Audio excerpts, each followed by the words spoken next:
Good morning. How's everyone doing?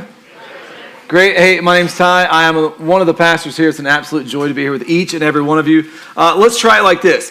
What do gas prices and Jesus have in common? They have risen. They have risen indeed. All right, let's see how it's going to go today. Cool. Hey, glad you guys are here and joining us this Easter Sunday morning. It's interesting to me, the power of a letter. Like when you add a letter to a word, it can completely transform a whole word. And the letter that we're going to work with today is D. And I feel like it's Sesame Street, and the letter of the day is D. This episode was brought to you by the letter D. And so, for instance, I wish this was not a true story, but it's painfully true. Riding back from New Mexico with my wife last year, and I was speeding, and she says, "Hey, you're speeding. You ought to slow down so we don't get a ticket." And I said, "Hey, we'll be fine. F-I-N-E." But what happens when you put a letter D on the end? Well, about 10 minutes later, I got pulled over and got fined. True story. Or how about the word type? Like, you're texting, you type something out, and you don't look down as you type it out, and you send it, but you realize that autocorrect typed something different. You ever do that before? Like, I didn't mean to say that. Or send it to the wrong person? Ugh. Okay. Or, like, you talk about changing a word, the word charge. Think about charging your cell phone is to add something to it. But if you add a D to the end, it goes like this. Hey, I'm just going to run into Target for just a minute. I won't get too much. And then you look at the credit card bill, and you got charged. All right, maybe it's just me. But it's interesting when you add a letter to a word, it can actually change your mood. It can change your afternoon. It can change your whole day or week. But there is one word where an additional letter, the letter D, doesn't just change the word. It has the power to absolutely change your life. And it's the word hope. Hope. When you add one letter to it, it changes it. When you add the letter D, it changes into hoped. And what a powerful letter that is to completely change the meaning of it. When we think of the word hope, it's powerful, it's alive, it's got encouragement and optimism within it. But when you add that D to it, it is discouraging. It's distressing. It feels like it almost died, like that D means death. See, hope will say something like, you know what, God will show up and God still can do something. But when we put a D on that we hoped, we just think, I guess God will not. Now, you're here on Easter, and I'm not sure where you're at when it comes to Jesus and spiritual things, when it comes to God, Bible, and Christianity. Perhaps a lot of you here are committed Christians. You're a part of Grace Point Church, or you're part of another church, and you're here and you love Jesus. Thanks be to God. Some of you may be, for lack of better terms, and I'm kind of just being playful here, you would consider yourself a CEO Christian. Christmas and Easter only.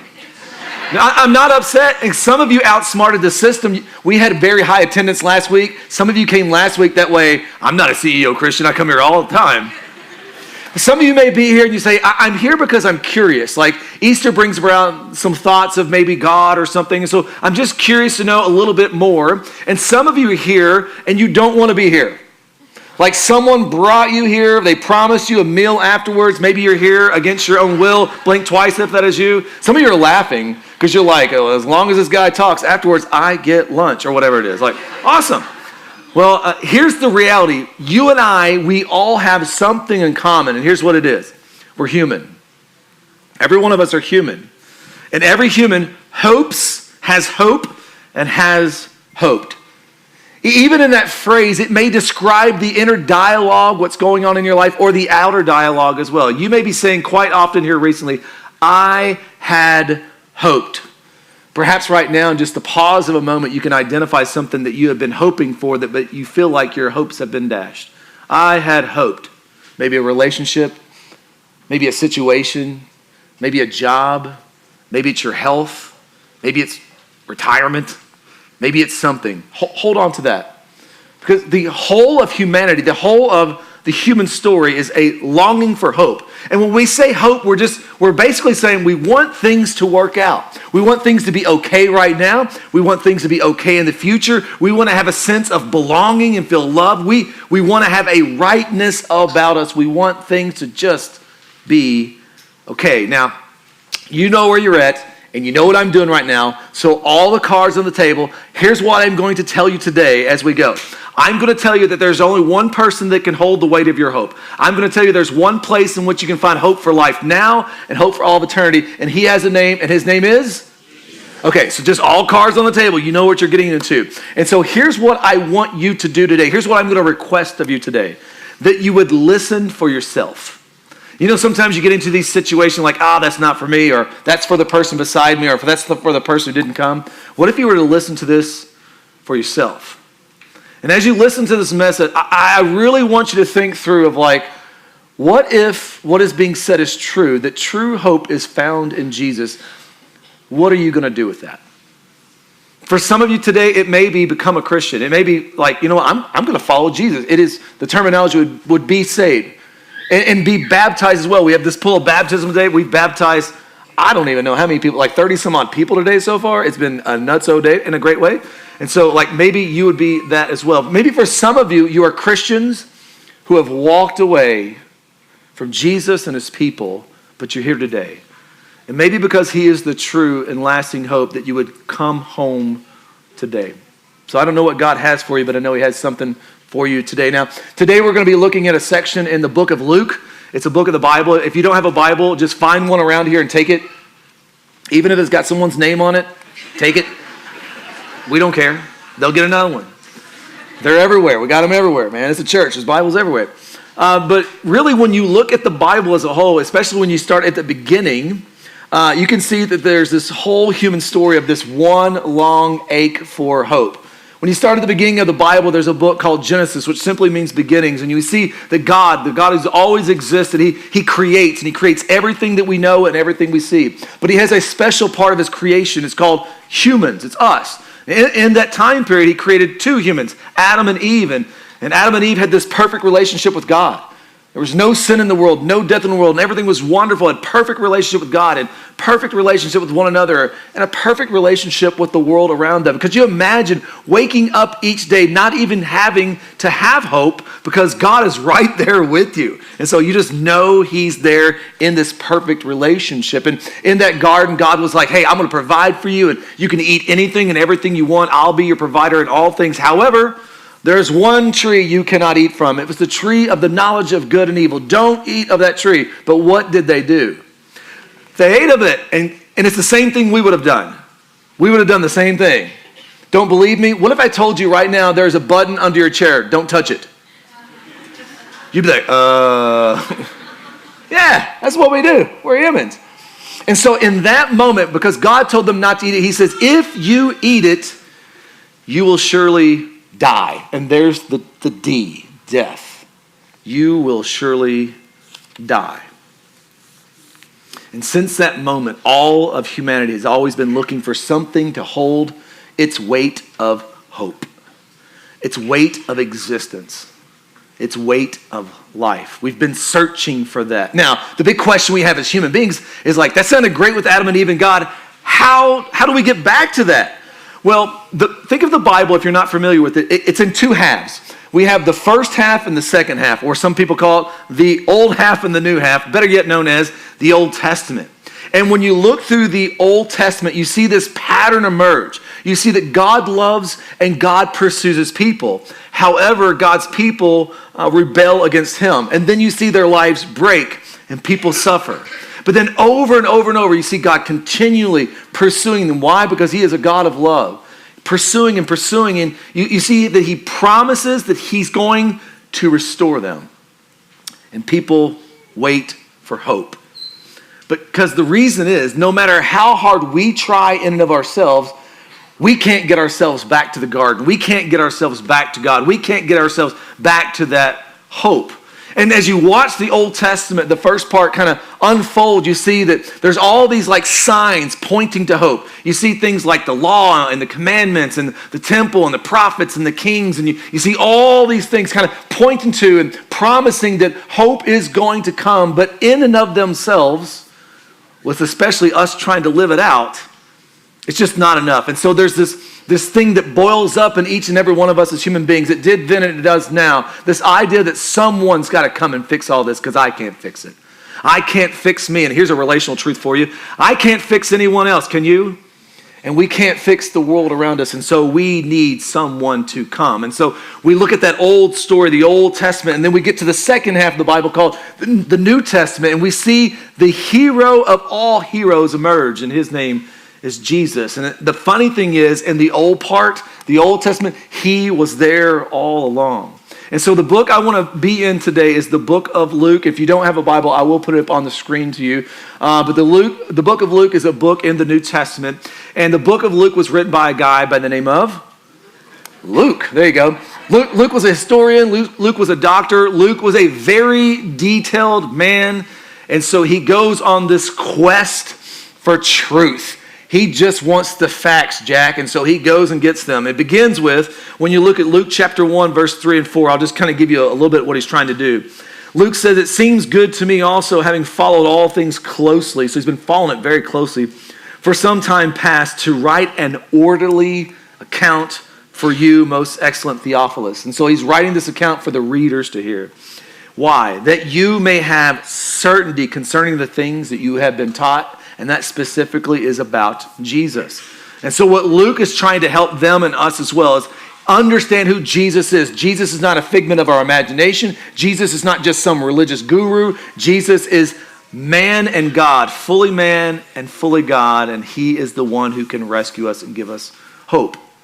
Now, Jesus, when he was roaming around and doing his ministry and all that, he had a bunch of people follow him. And it's like a snowball effect. More and more people started following him. And he had 12 special disciples that were really close to them. And a bunch of people, they started leaving their jobs and leaving their reputations and leaving their comfort, all because they thought he was the one who was going to fulfill all the promises of the first half of the Bible of the Old Testament. And so many people left a lot of things to follow Jesus. And when Luke writes all the details, it's kind of like he gives us all the, for lack of better terms, the juicy bits of Jesus in his life. We see right from the beginning that Jesus was born in a very special way. He was born of a virgin.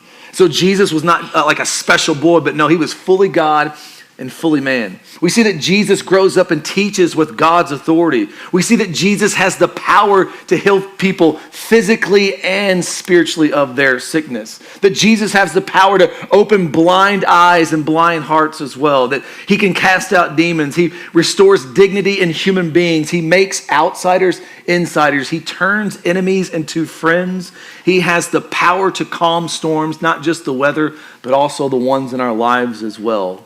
As if all this is not enough, Jesus has the power to forgive sins, my sin and your sin as well. He has the power to remove guilt and shame. He has the power that only God has because Jesus is God. And he comes and welcomes sinners. He comes and raises the dead. He comes and he frustrates the religious elite people of the time who were trying to tell people that they could clean themselves up and do it on their own if they could just keep enough religious rules. Jesus does what no one else can do because Jesus is like no one else. But Jesus, as he goes throughout his life and his ministry, he does something that really kind of threw people off. They thought that Jesus was going to come and he was going to free God's people from the oppressor of the time. And the oppressor of the time was Rome. They thought Jesus was going to come and take the throne and take the crown. But instead, Jesus, he goes and takes the crown of thorns and he goes to the cross. He willingly submits himself to die for you and for me on the cross. Jesus was completely innocent. Jesus had no sin whatsoever. They thought that Jesus was going to come and nail Rome, but Jesus came and he was nailed down on a Roman cross. Jesus dies. I'm going to pick up in Luke 23. I want you to see where Jesus is on the cross. This is what Jesus says. Jesus, calling out with a loud voice, said, "Father, into your hands I commit my spirit." And having said this, he breathed his last. What does that mean? He's dead. Jesus died, physically dead. Now, if you just heard all that, put yourself in the disciples' shoes. Could you imagine leaving your job and leaving your reputation and leaving everything that you've known and everything that's familiar and leaving your comforts and all that, all for this one guy, thinking he's the one that's going to bring hope, and all of a sudden he's bloody, hanging, dead on a cross, because that's where your hope is as well. Could you imagine the despair they went through? But the interesting thing is, as you read the story, Jesus had been telling them all along, like, hey, I'm going to come and die, and then 3 days later, I'm going to come back to life. He says Friday's going to be terrible, Sunday's going to be amazing. He's been telling them that all along, and I guess they just didn't pick it up. And so we go to Luke 24, and this is what happens. I want to show you how Jesus restores hope. It says, but on the first day of the week, which is Sunday, at early dawn, they, the disciples, went to the tomb, taking the spices they had prepared. And they found the stone rolled away from the tomb. And so the Roman guards, they put a big stone there in front of the tomb and sealed it up. That way no one would tamper with it. But now it has been rolled away. But when they, the disciples, went in, they did not find the body of the Lord Jesus. He gone. Verse 4. While they were perplexed about this, behold, 2 men stood by them in dazzling apparel. What does dazzling apparel mean? Like is that Versace? Is that Gucci? Like, what are they wearing? No, it's an angel. They were shiny, I think. Verse 5. And as they were frightened, the disciples were frightened and bowed their faces to the ground. The men said to them, I love this, why do you seek the living among the dead? Why are you looking for Jesus in the tomb? Jesus is alive. Only dead things hang out here is what they're saying. Verse 6. He is not here. He has risen. And then the angels remind them. He says, remember how Jesus told you that while he was still in Galilee, that the Son of Man, Jesus himself, must be delivered into the hands of sinful men and be crucified, and on the third day do what? Rise. And so what they're saying and verifying there is that Jesus physically rose from the dead. He's back from the dead. Jesus single-handedly defeats death. And so the story moves on a little bit more, and it zooms into these 2 disciples. And the 2 disciples' names, one is Cleopas, and the other one we do not know their name. And they have left Jerusalem, and they're on this road. The road is called Emmaus. And they're about 7 miles outside of Jerusalem, and they're talking about all things that have gone along. And so Jesus comes from Jerusalem as well, comes up to them, starts walking beside them, and engages them in a conversation. Remind you, Jesus just hung on the cross 3 days later and just came out of the tomb. And now he's walked 7 miles. 7 miles.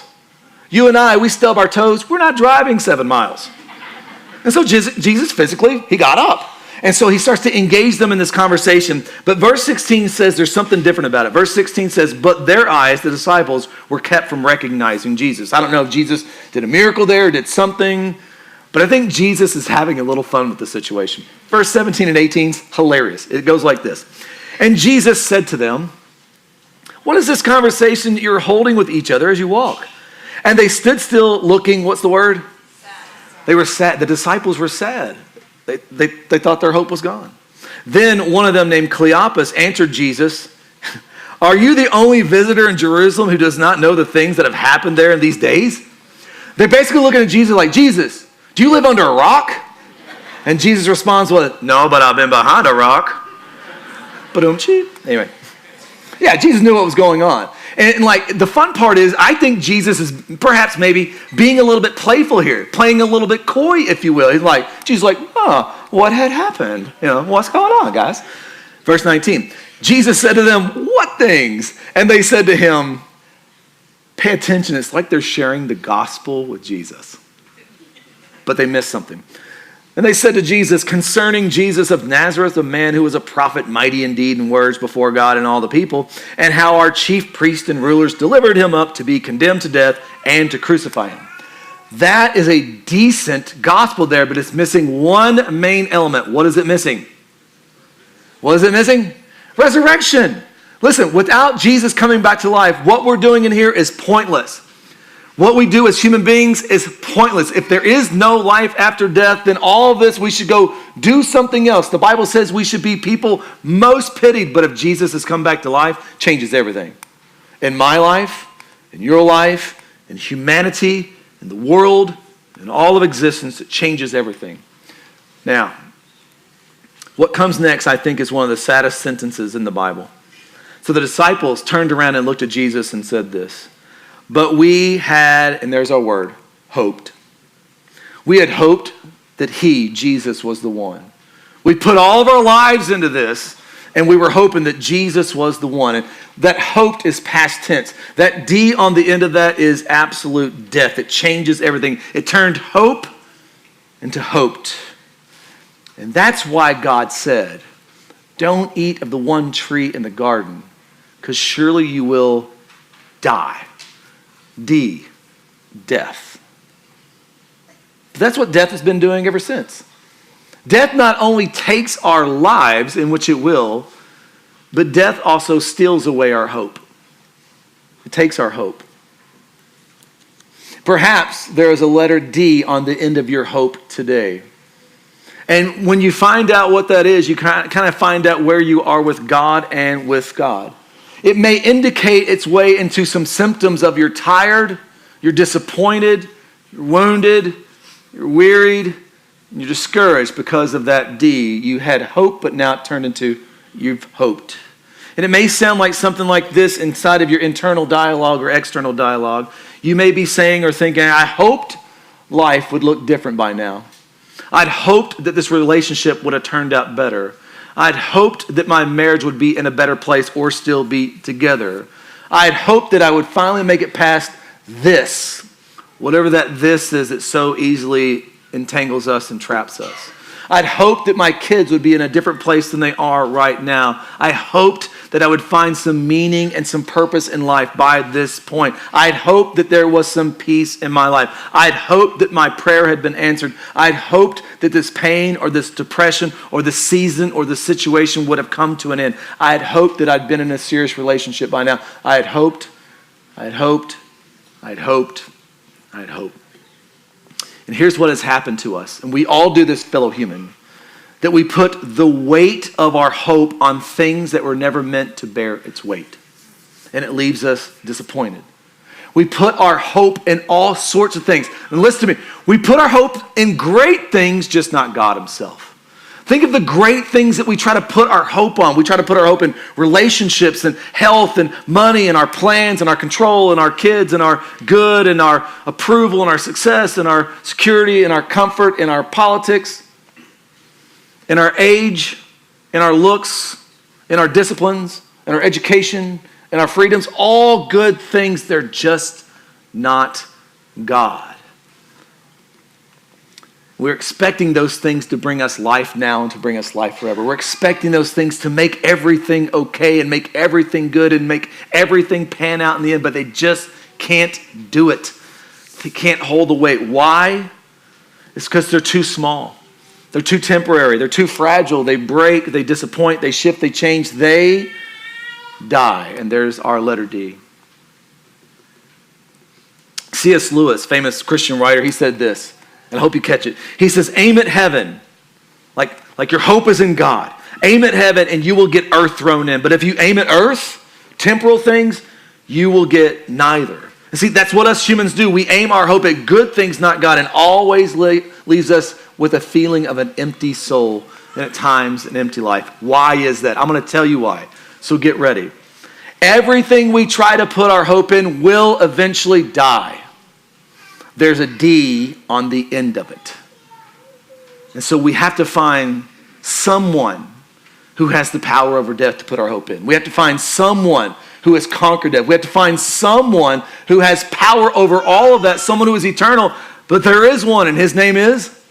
And that's why the resurrection is important. It's all because of Jesus. He is the only one. Now, look at how Jesus responds to them. He says this in verse 25 and 26. And he said to them, O foolish ones, and slow of heart to believe all that the prophets had spoken. Was it not necessary that the Christ should suffer these things and enter into his glory? Sometimes when you read the Bible, it's good to think through or maybe have a little bit of holy imagination. And I always try to think of what expression is on Jesus' face when he's looking at his two disciples. And I know that Jesus loves his disciples. We can see that throughout the scriptures over it. He loves his disciples. And so here's my holy imagination. I can imagine Jesus saying this to them with a little smirk on his face. A little smile. And let me give you my translation. He's looking at them saying, silly gooses. You knew I was coming back, right? And look what he says in verse 27. What a joy it would have been on this walk. And Jesus, beginning with Moses, like Moses of the first half of the Bible, Moses of the Old Testament, the first 5 books of the Bible, Moses and the law, starting with Moses and all the prophets, which was like a key word of basically saying all the Old Testament. With all the Old Testament, he interpreted to them in all the scriptures the things concerning himself. What Jesus is saying, he's saying the whole Bible from beginning to end is all about him. It's all pointing to him. The sacrifices were pointing to him. The law was pointing to him. The prophets and kings, the temple, all that was pointing to Jesus. Everything in the Bible is like a sign pointing to Jesus, and I'll take it one step further. Everything in life, every good thing in life that we want to tie our hope to is just a sign pointing to Jesus. It's to push us to find our hope in Jesus. Let me try it like this. Imagine if, let's do a story. Imagine if you're going to the most expensive place the most magical place in the world, Disneyland. And you've been saving up for Disneyland, you've been sacrificing for Disneyland, and so you pack your car full of your friends or your family or kids or whatever, and you take off, and you drive down the 15, because we know that Disneyland is in California, and you cross over from Nevada to California in Disneyland. The driving gets a little weird, just to let you know. They drive really slow in the left lane, and you got to pass them on the right. Have you noticed that? Anywho, and like along the way, you're telling everybody in your car, like, it's going to be glorious, it's going to be magical, all the food we're going to eat, all the rides we're going to experience, all the loans we're going to have to take out, and you're going to miss out on college kids, sorry. It costs a lot. But then you see it. You see this big sign on the interstate, and it says, Disneyland, 100 miles. And you pull off the interstate right by that sign. Cars are whipping by you on the 15. You unpack your car, your coolers and your chairs and your kids and your family or friends or whoever, and you all sit there and have your vacation at the Disneyland 100-mile sign. Now, good news is you just saved a lot of money. Write that down. But that's ludicrous, right? That's the dumbest thing ever. Why would you do that? Why would you stop at the sign and not go to Disneyland? See, the sign is not the thing. It's the thing that's created to point you to the thing. The sign cannot give you what the thing can deliver. The sign can only point you to where the thing can be found. The sign pointing to Disneyland will never give you what Disneyland can give you. And so it is with all of creation. Creation cannot give you what creation is pointing to. And creation is pointing to the Creator. It's all a sign pointing to Jesus. Don't stop at the sign. If you stop at the sign, there will be a D on the end of the hope, and you will have hoped. See, this was God's plan all along. Everything pointing to Jesus, because Jesus is the one. He's the one with the power to end death. That death no longer will have power over us. And when we trust Christ, we will live after death. See, the cross was not failure. It's actually a rescue. And the grave was not defeat. It's actually a doorway for us to have life. It's all about the resurrection of Jesus. Tim Keller said it like this: if Jesus rose from the dead, then you have to accept all that he said. The issue on which everything hangs is not whether or not you like his teaching, but whether or not he rose from the dead. The resurrection takes the D off the end of hope. And so now, it's no longer we had hoped. No. Now it is we have hope. Why? Because Jesus is alive. And if Jesus is alive, our sins can be forgiven. Our shame and our guilt can be removed. Dead things can come alive again, just like we sung. The story is not over. Death will not have its final word with you and with me. But here's the thing about all of this. It has to be applied to your life. You can't come in here and say, oh, that sounds great, and I just loved it, and walk out here. No. Have you taken Jesus? Have you applied this to your life? Not just head knowledge, but like, no, I want to trust Jesus and follow Jesus. I want to worship Jesus. You must take this on your own. Let me try it like this. Imagine you're in a large body of water and you can't swim. Some of you are like, don't have to imagine that. But imagine. And you're drowning. You're drowning in a large body of water. What do you need? You don't need someone standing from the shore saying, hey, try harder. 1, 2, 1, 2, 1, kick, dig. Like you don't, like, what do you need? You need someone to get in the water with you and save you. You need someone to rescue you. Why? You can't save yourself. That's what Jesus has done for humans. Jesus, who's always existed, he is God. He came to us. He became one of us. That's Christmas. That's the incarnation. He lived perfectly in our place. He died sacrificially on the cross for our sin, and then 3 days later, he came back to life. And so he is able to save us. He is able to forgive us. He is able to rescue us and wash us clean. He is able to do that. I don't know if you've ever been taught this, but if someone's drowning, you're not supposed to go help them immediately. If you got a hook them and bring them out, for sure. But don't jump in there unless you got some training. Why? Because they'll thrash and they'll take you under with them. You ever heard of that before? Okay, cool.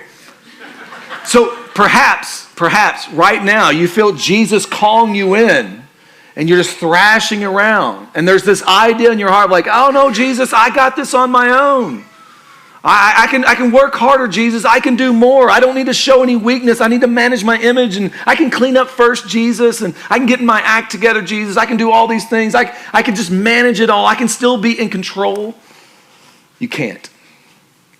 You can't save yourself any more than a drowning person can save themselves by trying harder. You can't. This is why Jesus came. This is the point of Easter, to give you hope. And so what do we do about this? Number one, if you're a Christian, listen to me. If you're a Christian here today, this is what we've put our hope in. Do you remember that? Give me a nod. Do you remember? This is what brings us life because of Jesus and his life, death, burial, and resurrection. And so if you're a Christian, rejoice in that and have joy in that and allow that to affect your everyday life. And by the way, if you're a Christian in here and perhaps you've gone through a season where you've walked away from God and God's people, here's what I have to say to you. Are you ready? Come home. Come home. There's not going to be I told you so and you did. No. Just come home. We're jumping back in the book of Revelation next week. So just come home. Be a part of the family here. Come home. But if you're not a Christian today, here's my question for you. Why would you not trust Jesus? Why would you not give your life to Jesus and have this hope? He has made this hope for you. Trust Jesus today. Give your life to Christ today. Take his life today. Be baptized today. Do that today. But here's the reason why we're hesitant. We're typically not hesitant to follow Jesus because I need to know some empirical data on the resurrection, blah, blah, blah. No. The reason why we're so hesitant to follow Jesus sometimes because we're afraid of what he's going to do to our lives. Jesus, what are you going to do with my life? And what are you going to do with my choices? And what are you going to do with my relationships? And what are you going to do with my job? And what are you going to do with those things? Can I help you with that? His plan is better. If you know a Christian in the room, ask them. They'll tell you real quick. His plan is better. Am I right? It's way better. And so trust Jesus today. And so if you want to trust Jesus today, trusting Jesus from the Bible is basically confessing and believing, repenting of sin and believing. And so I have a little prayer for you up on the screen now. You're basically saying, Jesus, I'm sorry. I trust you. Forgive me of my sin. I want to follow you. This prayer right here will not save you, but if you trust Jesus, and these are some words that help you, then you can be saved. And so trust Jesus today. And when you trust Jesus today, here's what I'm going to ask you to do. The Bible, the normal pattern of the Bible is to trust Jesus and be baptized. And you're like, whoa, wait a minute. Be baptized? I'm not ready for that. Good news for you is we're ready for that. We've been praying for you and we're prepared. We have shorts and t-shirts out there for you as well. And so not only do you get Jesus today, you get church swag. Hooray. So there it is. And I know every excuse in your mind will pop up. Listen. If Jesus is calling you today, surrender to that. So here's what's going to happen in just a moment. In just a moment, not yet, I'm going to pray. When I pray, you can look up at that prayer right there and just call out to God. Call out to Jesus. He will save you. And when I say amen in just a moment, we're all going to stand and sing one song while there's a lot of movement in the room, getting everybody ready for baptism and all that. And if God's called you to trust him and be baptized, during that song, when that song starts, and we're all standing up, I'm going to ask you to go right out those doors in which you came in. There's that big, beautiful wooden cross on the wall. Go right there. People will know you're coming out to talk to them about Jesus. You can learn more about Jesus, trust Jesus, and get ready for baptism, and come back in and be baptized. And probably in your mind right now, you're probably like, you know what? I'm waiting for someone special to be here to see that. Look, Jesus is here. And if he's called you, then don't delay. You don't know what tomorrow will hold, so trust Jesus today. Perhaps you brought someone with you, and it would be an appropriate thing when we sing this song to look over to them and say, hey, do you want to trust Jesus today? Because if you do, I'll walk out there with you. That way you don't have to be alone. And so make sure you trust Jesus today. Do not delay. Trust him. He's worthy. He's worthy. He's worthy. And he is the one who will give you true and lasting hope. So if you would now join me in prayer, you want to trust Jesus, there you go. God, thank you so much for your word. Thank you so much that it's living and active. God, thank you for your movement of saving people. And so we just continually ask you, Jesus, save, save, save. that you've moved people from death to life, from the kingdom of darkness into your marvelous light. And so, God, would you draw people to Jesus right now? I pray that people will trust you now and that you would give them obedience. God, I pray for my brothers and sisters who are saved, who have never been baptized as a believer. God, I pray that today you would give them empowering grace to be baptized as well. And I pray as you're doing all this, Jesus, you would receive all of the glory, and it would just be an opportunity for us to rejoice at all that you're doing. And so, Jesus, we trust you with this time now. Thank you for the hope in which you give us. We ask